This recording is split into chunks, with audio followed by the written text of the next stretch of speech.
పాపము ఒకసారి అనుకుంటాడు, కానీ అది సార్ నేను సిగరెట్ గుట్కాక బానిసైనా 20 సంవత్సరాలు తింటున్న తరకు పని చేయాలని రోజు అనుకుంటున్నామో అది సాధ్యంగా.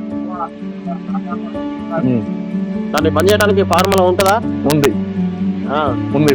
వల్ల ఒక్కరోజు గుట్కా తిన్నా అనుకో, ఆ రోజు మొత్తం నీరసమే. ఒక్కరోజు తినకపోతే అంత ఎనర్జీ వస్తుంది. మరి అది పని చేయడం ఎట్లా సాధ్యం?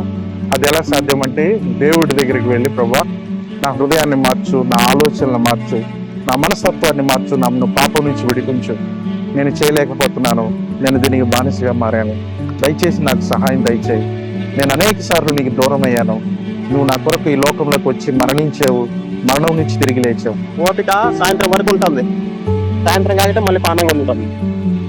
ఓకే, మీరే కాదు, ఒకరికి పాన్పరాగ గుట్ట అయితే ఇంకొకరికి డబ్బు లేదే, డబ్బు చేతిలో పడండి వాళ్ళు బతకలేరు. పాపం అనేది నానా రకాలుగా ఉన్నది. ఒకరికి వ్యభిచారం, అనేకమైన పాపాలు, వాటిని ఎవరూ కూడా జయించలేరు. కానీ దేవుడు ఒక్కడే వాడిని పాపం నుంచి విడిపించగలిగిన వాడు, దేవుడు ఒక్కడే వాడికి విడుదల ఇవ్వగలిగిన వాడు, అది యేసుక్రీస్తు వాడు. సాయంత్రం వరకే ఉంటుంది, సాయంత్రం తర్వాత మళ్ళీ పానం విపరీతంగా ఉంటుంది. మీ ప్రాణము వాస్తవానికి మీ ప్రాణం గురించి కాదు, అంటే మీ మనస్సు, మీ ఆలోచనలు అలవాటు పడిపోయారు దానికి. అది లేకపోతే ఇక బతకలేరు.